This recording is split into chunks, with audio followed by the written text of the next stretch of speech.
Alors, on continue sur les œuvres de Bezou. Le lemme chinois, évidemment. Alors, il y a le lemme chinois classique. On prend un anneau principal, donc pensez Z et K de X, hein, et on prend deux éléments de l'anneau principal qui sont premiers entre eux. Alors, on va avoir un isomorphisme entre le quotient A sur AB et A sur A produit avec A sur B.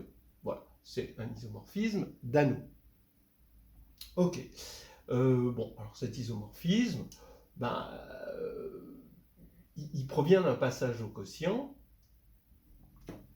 On prend un élément x de A, on envoie sur sa réduction modulo A et réduction modulo B, hein, on crée un couple, et ça passe au quotient de AB. En fait, ça passe au quotient du PPCM de A et B, mais le PPCM de A et B, dans ce cas-là, c'est AB. Je vous rappelle la formule quand même que AB, c'est PGCD de AB fois PPCM de AB. J'en ai pas parlé jusqu'à présent, mais ça provient directement, c'est vrai dans un anneau factoriel, ça provient directement du fait que la P-évaluation en A plus la P-évaluation en B, pour tout P premier, c'est égal au min des P-évaluations plus le max. D'accord ? Ça, c'est assez clair, parce que de toute façon, à permutation près, c'est la même chose. Donc, on a, comme c'est vrai pour tout P premier, ben, on va avoir cette égalité-là. Donc, ce que je dis, c'est que ben, le noyau, comme on est dans un anneau principal, le noyau, il est engendré par un seul élément. Cet élément, c'est forcément le PPCM, parce que comme ça doit aller vers 0 et 0, ben, ça doit être un multiple ici de A et de B, et ça doit être évidemment le plus petit. Et le plus petit, eh ben, comme le PGCD c'est 1, ben, le PPCM c'est AB.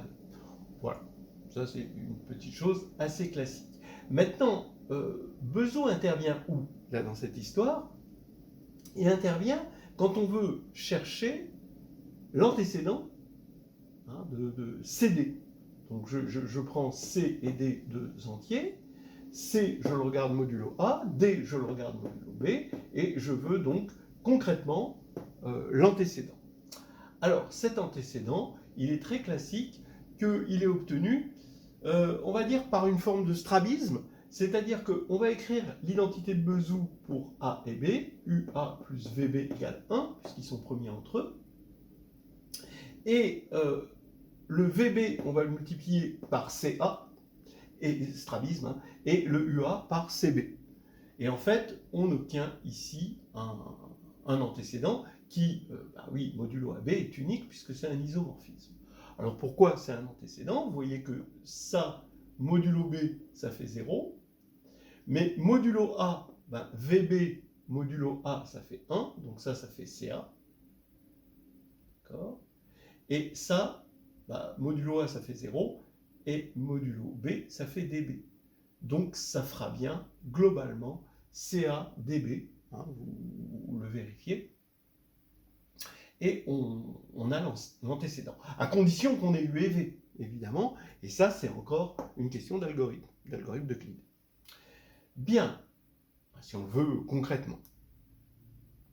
On a, vous pourrez regarder dans le chapitre 4 de Carnet de voyage en algébrie, un lemme chinois qui lui est généralisé, qui dit que là maintenant, on n'a plus l'hypothèse A et B premiers entre eux, on garde le même morphisme de l'anneau A vers A quotienté par A et A quotienté par B. Là, cette fois-ci, le passage au quotient par le noyau va être engendré par le PPCM, mais cette fois-ci, le PPCM n'a plus de raison d'être AB, d'accord? Donc on va avoir ici un morphisme de A sur PPCM de A et B, qui va s'envoyer là-dedans, mais il n'y a aucune raison que ce soit surjectif, et ça ne l'est pas en général. Mais son image, vous pouvez voir dans CVA, c'est l'ensemble des couples X bar, Y bar, alors, où X et Y, donc je les relève maintenant dans A, tels que X et Y sont égaux modulo, cette fois-ci, le PGCD. Et pareil, l'identité de Bezou nous donne l'expression explicite d'un d'un antécédent, mais il faut diviser par le... Ici, c'est comme si on avait divisé par 1, parce qu'ici, il faudrait diviser par le PGCD de A et B. Voilà. Bon, je vous conseille de regarder CVA pour ça, avec des exemples, il y a tout ce qu'il faut. Maintenant, je monte un petit peu d'un degré, et je regarde la stabilité par extension de corps. Donc ici, je suppose que K est un corps, et que L est une extension. C'est-à-dire que K est un sous-corps de L. Vous pouvez imaginer R comme un sous-corps de C. Je prends deux polynômes dans K de X, leur PGCD est égal à D, évidemment dans K de X. Eh bien, il se trouve que le PGCD est encore égal à D dans L de X, ce qui n'était pas au départ complètement évident. Alors, effectivement, pourquoi c'est vrai? Parce que dans K de X, on a une identité de Bezout, bien sûr, avec U et V dans K de X, ce qui veut dire que, comme K de X s'injecte dans L de X, cette identité de Bezout va se répercuter dans L de X, donc on va avoir D qui va, étant donné que D divisé P et Q dans K de X, D continue à diviser P et Q dans L de X, plus l'identité de Bezout, on a vu que ça impliquait que D, c'était le PGCD. Maintenant, peut-être une question de jury, mais bon, question de jury difficile, et même juste une question pour être une question, c'est-à-dire pas forcément pour donner une réponse. Étant donné que cette extension de corps est valable parce qu'on a eu Bezout, est-ce qu'on peut se passer de Bezout? C'est-à-dire, est-ce que c'est encore vrai sur un anneau de polynôme à n indéterminé qui, lui, n'est plus principal, comme on a vu tout à l'heure. Donc, je prends P et Q maintenant là-dedans. Ils ont un PGCD parce qu'on est dans un anneau factoriel. Hein, il y a des théorèmes qui nous assurent que ça, c'est factoriel. Mais est-ce qu'il y a stabilité du PGCD? Alors là, c'est pas pareil, parce que pour avoir le PGCD, on fait ça dans un anneau factoriel avec des mines de valuation. C'est-à-dire que on prend notre polynôme P, il va être égal à un produit d'irréductible sur K, à n indéterminé, avec des valuations. Et il va être un produit d'irréductible sur L, avec des valuations aussi. Alors, est-ce que le fait d'avoir un min ici, d'accord, implique qu'on a aussi le min ici, pour P et Q? Alors, la réponse, regardons, il faudrait que J, bon ça veut dire que I va se décomposer, donc lui il est irréductible sur K, il va se décomposer sur L avec des J. Et J, s'il apparaît là, c'est parce qu'il apparaît au moins dans un I. Mais pour avoir cette propriété de min, il faudrait que J apparaisse dans un unique I. Et oui, vous voyez le problème. Parce que s'il n'est pas unique, ce I, s'il y a un I et I', il va y avoir les flux qui vont se croiser. Il se peut qu'il y ait un min qui soit réalisé pour P concernant I et pour Q concernant I'. Et là, on ne sait plus si on va avoir un min à ce niveau-là. Donc, vous voyez la difficulté. Alors, comment assurer que pour un J irréductible, le J irréductible sur L provient d'un unique I irréductible sur K? Regardons ce qui se passe à une indéterminée.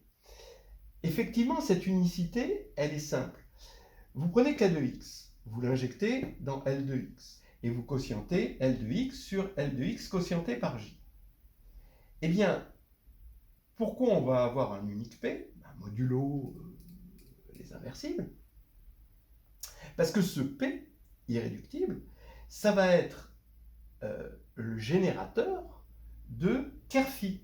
Alors j'appelle phi le morphisme ici, qui n'a plus de raison d'être ni injectif ni surjectif, et on va quotienter, on sait qu'il va y avoir un noyau, Comme k de x est principal, tiers de phi va être engendré par un unique i, modulo les inversibles. Voilà.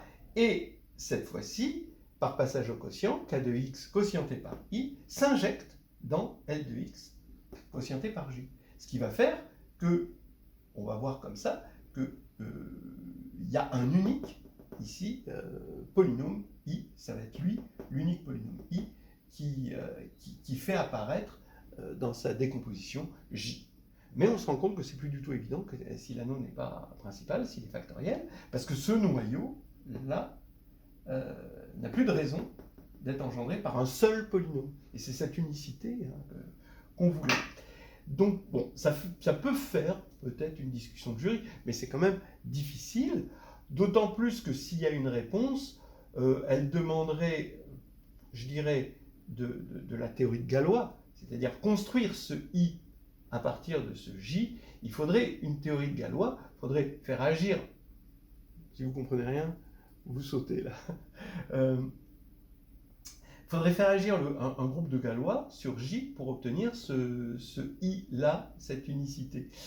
Et de la théorie de Galois, alors là, c'est un petit peu embêtant sur ce genre d'anneau ou de corps. Voilà. On est à plusieurs indéterminés. Alors, je pense que c'est vrai si K est un corps parfait. Je ne suis pas sûr.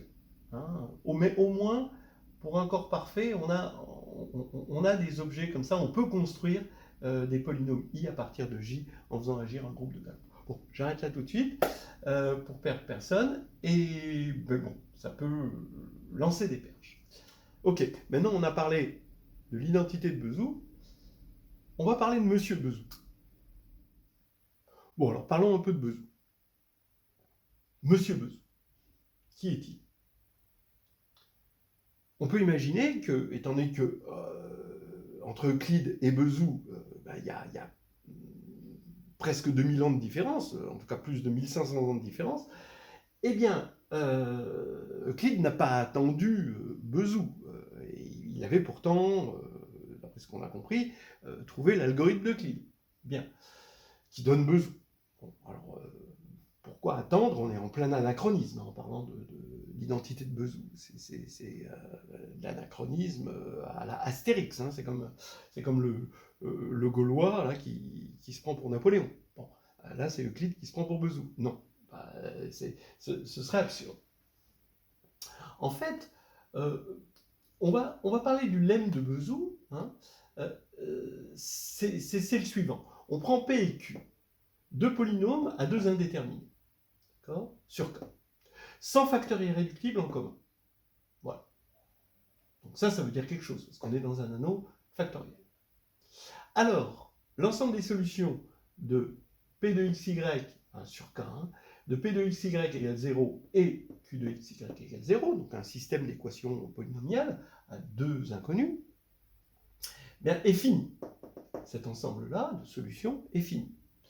Voilà, ça c'est le lemme de Bezout, et on va essayer de voir, parce que Bezout, justement, ce n'était pas un arithméticien, parce que là on nage en pleine arithmétique, c'était quelqu'un qui faisait de la géométrie algébrique, donc il s'intéressait à ce genre de problème, et il a même résolu le théorème de Bezout, c'est-à-dire qu'il a calculé le cardinal exact de cet ensemble, alors à condition que K soit algébriquement clos, et qu'on aille chercher les xy dans du projectif. Alors là, évidemment, hein, ça sort complètement du programme de la grille externe, parce que ça demande... Bon, maintenant, vous pouvez en voir une très jolie preuve dans l'excellent livre de Daniel Perrin, Introduction à la géométrie algébrique, où il utilise la cohomologie de Čech. Bon, bref, ça sort du cadre. Mais, ce qui est dans le cadre de cette leçon, c'est ici la finitude de cet ensemble. Alors, ça se fait en deux temps. Le premier temps, c'est de dire que, étant donné que P et Q sont premiers entre eux là-dedans, on se ramène à un anneau principal. Alors, l'anneau principal, ça va être l'anneau des polynômes à un déterminant Y et dont les coefficients sont dans le corps des fractions rationnelles en X. Alors ça, étant donné qu'on a un corps ici, et qu'on n'a plus qu'une indéterminée finalement, au niveau polynomial, ça veut dire que ça, c'est principal. D'accord? Et principal, ça veut dire que c'est bezoutien. On va pouvoir utiliser bezout. Alors, comment on passe de premier entre là à premier entre là? On a une injection de K crochet X dans K de X, ici. Mais ici, ce n'est pas principal. Donc, la preuve de ça se fait avec le contenu. Alors, le contenu, évidemment, dans une leçon sur le PGCD, que ce soit à l'interne ou à l'externe, c'est important de le mettre dans la leçon. C'est-à-dire que le contenu d'un polynôme, c'est le PGCD de ses coefficients. Hein. On est sur un anneau factoriel. Et la propriété principale que tire le théorème de Gauss, c'est que le contenu de R fois S, c'est égal au contenu de R fois le contenu de S.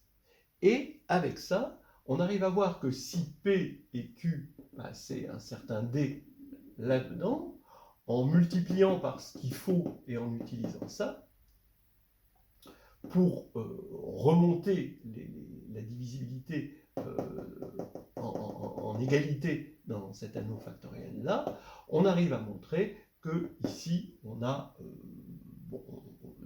le PGCD, c'est forcément 1. Et là maintenant, j'ai, d'après cette propriété, une identité de Bezout là-dedans.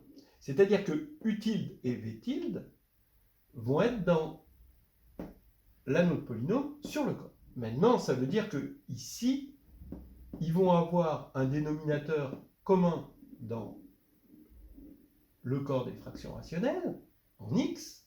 Donc, je peux trouver un D, qui élimine les dénominateurs. Donc, D, cette fois-ci, est donc K crochet x. Et je vais multiplier par D, ici, cette identité. Je vais avoir UP plus VQ égale D, avec U égale D U tilde, V égale D V tilde, ici. Et maintenant, les choses sont simples. D'accord, hein, puisque UV, maintenant, que j'ai multiplié par ce qu'il fallait, sont dans l'anneau K crochet XY, bah, si petit x, petit y vérifie P de XY égale Q de XY égale 0, bah, là, je peux évaluer ce que je ne pouvais pas faire ici, je peux évaluer en XY et dire, bah, puisque ici ça fait 0 et ici ça fait 0, ça veut dire que d de x égale 0.